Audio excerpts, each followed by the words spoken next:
Hey everybody, welcome back to the channel. I'm just hanging out in my garage here again. But I want to talk about kind of an interesting topic here today. Some of you have seen the 2025 Harley-Davidson 2025 Road Glide CVO RR. Race ready, whatever you want to call it. And man, some of the comments I see on this bike are just crazy. I mean, I wonder if some of you even know what a motorcycle is. Good grief. But some of you just bitching and complaining about this bike. You know, it's a bike that Harley built. They took Kyle Wyman's bike and made it street legal, which obviously it's going to be expensive because it's not, put it this way, your average rider is not going to go out and buy that bike and make it a daily rider. That's not what it's designed for. It's just like a lot of other things that we see. We have cars. Use that example. We have cars that are not too far from here. To give you an example, not too far from here, about 5 miles from my garage here, from where I'm at now, there's a guy has a car collection, and one of the cars is worth $1.3 million. Well, you might say, well, that's crazy. Well, guess what? He's very successful. He can do pretty much whatever he wants as far as financially. I mean, he chooses to purchase cars and have a nice car collection. Now, that particular car, me not being a huge car guy and not knowing that much about cars, I walk in there and I would never pick that out as the most expensive car in that building. For a couple of reasons. Number one, I didn't think it was the best looking car when I toured his garage here not too long ago. But I didn't think it was the best looking car. It's certainly not the fastest car. He told us that. I mean, there's no way it's the fastest. He's got much faster cars in there, so it's not like it has the most horsepower and stuff. But it's because of what went into the car and how rare it is. The year it was built, and I don't remember the details on this car. I don't remember what year it was built or anything, but what went into this car, the options that it had, how rare it was. They only built so many. That's what makes the car so rare, and that's why it's worth so much more now than what it was years ago when it was built or when it was made. We have Mustangs. My son's Mustang GT is right here. It's under that cover. He's in the Army, so we have the car parked here in the garage for now. And I get to, I take the cover off and get out and rip around with it now and then. I have a lot of fun with it. It's a Mustang GT because it's what he wanted. He had the money for it, so he went and got what he wanted, found one in his budget and bought it. He could have gotten a Mustang. If he just wanted a Mustang, he could have gotten one for much cheaper. Could have gotten a 4-cylinder. Or you can spend a lot more and get a Shelby. There's different levels and they have different applications and there's different reasons for the price point being so very different. That's what Harley's doing with this motorcycle. Those of you that are bitching, I mean, come on. Their car manufacturers have been doing this for years. Now, Harley does it with a motorcycle, and the keyboard warriors, well, the keyboard crybabies, I call them, want to come out of the woodwork and just complain. Hey, if you can't afford it, it's fine. They didn't make it for you.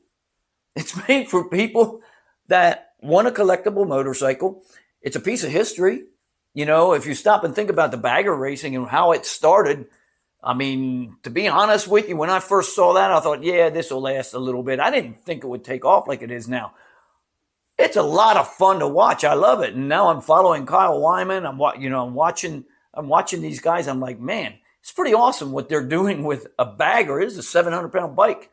Well, around 700. I don't know the exact weight on those bikes, but it's around that. And they're ripping down the track. I mean, the lap times they're getting are pretty incredible. So this is another reason that this bike is so valuable. If you look at Matt Laidlaw did a real good video on this, so go check out his video. But if you look at what went into this build, he goes into the details. Well, he has a guy there that goes into it for him, I guess. But Matt got into some of the details too. I love watching Matt's videos. Got to meet the guy. He's a great guy. When I was out in California, actually, Laylows right here. I had my Pan Am out there, and so they gave me a sticker. I put it on there right away. But he has some great videos, and there's some good stuff on there. They go through the details. But just the swing arm on that bike is amazing. How they, what they've done with it, how they made it. I have another example here. There's 9 motorcycles here in the garage. Well, 7 of them over here, 2 of them in the other garage. They're all very different. Very different. Here's the Road King and the Intruder. And the Intruder and the Street Glide. So they have different applications built for different things. I have a couple of touring bikes. They're great for touring. The bike I'm on here, the Pan America, adventure touring.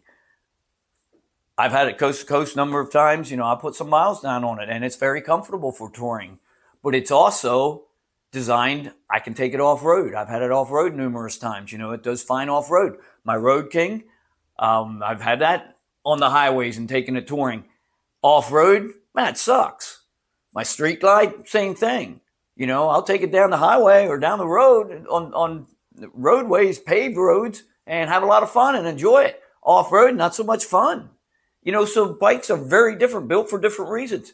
And I have a Benelli here, little 135, that little thing, top speed of, well, the website says 72 miles per hour. I think they're full of crap. I don't know where they got that out of it, because I've never had it anywhere close to there. The fastest I've had that bike, and that was holding it flat, was 64 miles per hour, and that was on Route 50 down Ocean City, Maryland. We took it down there last year just for the fun of it. My wife and I even cruised around on it a little bit. I mean, it looks pretty funny. 2 adults on a grown kid mini bike, just cruising down. We got a lot of laughs and a lot of thumbs up, and some looks like, what are they doing? But we just had fun with it. But that bike, I bought it for just to have fun with, just to rip around with a little bit. But I also bought it to help people to use for training purposes, in parking lots. Get people accustomed to the clutch, front brake, rear brake, and shifting. And, if you drop it, it's no big deal. I mean, I don't even know. What are they? I don't even know what they weigh, to be exact. 200 pounds, 230 maybe. I don't know. I really haven't looked into it that much. But that bike sucks after about 50 miles. Man, I am hurting. So I'm not going to take that bike on a long trip, that's for sure. It's not designed for that. Okay, so different bikes. Well, the Suzuki Intruder behind me, that's a cruiser, I mean, different bikes for different applications. And that's what Harley's doing with this motorcycle. The CVO RR Road Glide. If I had money just parked somewhere and didn't have anything else to do with it, I'd get one. And I don't know if I'd tour with it that much, but I'd definitely get out and ride it. I would certainly get it on a track just to have some fun with it. Man, I'd get it out on a track just to pretend I'm Kyle Wyman for a little bit. I mean, just why not? But I'm not in the market for something like that right now, because I don't have that kind of money just parked in my underwear drawer, So at any rate, there are people that can afford the bike, and I would love, I know a handful of guys that could do it, and if any of them does, man, I want to be there to check it out. I want to see this bike in person. They're only making 131 of them. Was told that one of them is going to be in the museum, so that means 130 of them are going to be sold. And just the dealerships here in America, I mean, no doubt there's somebody might be coming from overseas and trying to say, hey, you know what, I want that bike, and work a deal with a dealer and make sure they get one overseas. But they're only going to be distributed to the dealerships here in America. And obviously there's some criteria there as to what needs to be met as far as which dealership gets one and all that kind of stuff. But I know, and I know this because I heard part of the conversation. There are guys that are like, you know what? Before this bike was even fully released, before they had all of the details, they knew kind of what was coming. And they said, hey, I want it. So there's a local dealership there here that had someone call in and say, I want that bike. If you can get one, I want it. So, there's a market for them. Some of you are saying, wow, Harley's getting away from their core, their target market or whatever, their core base of who built them. Well, not really. I mean, did Mustang get away from that? Did Ford get away from that when they made the Mustang Shelby? Because that was a car that they knew most people couldn't afford? No, of course not. It's a different market, and they know there's people that want this bike.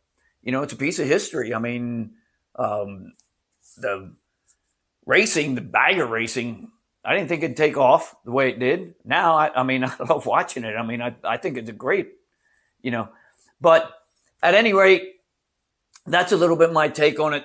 Some of you just, when you see this kind of stuff, I mean, I read one comment earlier today that kind of cracked me up, because the guy was like, well, you're just showing that you can't afford it when you bitch and complain about something like that. Well, and that's kind of what it is.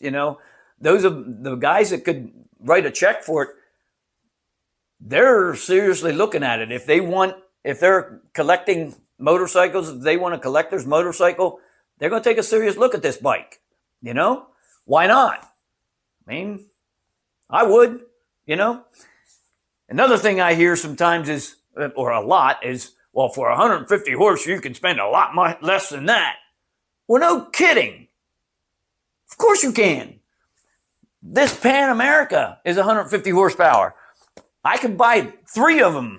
Well, yet more than that for the price of that bike. With the accessories that I have on it, because I know what I have into this bike. So, of course, if that's the only thing you're looking for, well, you can get 150 horse for a lot less money. But it's not just the horsepower. It's not just the looks of what the bike looks like. It's everything, all the components that go into that bike and how it's built and designed. And the fact that it's a piece of history. You're the bagger racing. Who knew that would get as big as it is? I certainly didn't expect that, or I didn't think that. But here we are. It's becoming a much bigger sport than I think a lot of people thought it would be. So you're getting a piece of history. So get out, get out and buy one if you can. Guarantee you one thing, for those of you that get one, I am a little bit envious, man. Congratulations if you're on the list and you can get one of these bikes. Congrats to you, man. Go for it and enjoy it. Whether you're putting it into a private collection, you have a garage full of motorcycles and you just want to put it in there to add to your collection, or you want to get it to take it out on the track now and then just to see what it feels like, or you want to take it for some nice cruises in the evening, go down to the bike nights and just, hey, show it off. I mean, what the heck? We do that all the time with a lot of bikes. These big wheel baggers, you go to the bike nights and bike weeks, and you see a lot of those. They're not my thing. They really aren't. I appreciate the work that goes into them, and I love to see the creativity of the designs and that kind of stuff. I don't have that kind of creative mind. So when I see somebody that can build something like that and, they put it together in their mind, draw it out, man, I respect that. It might not be my thing. It doesn't need to be my thing. I respect their talent. So that's kind of how I look at this bike, at the CVO Road Glide RR. So I'm hoping I get to see one in person. I don't know if I will or not, but I would love to. I would love to. Don't think I'll be buying one anytime soon. But, I'd love to at least take a look at one in person. So over and out. And like and subscribe. I'll keep some more videos coming out. And we'll keep going here. Get out and ride if you can. Over and out.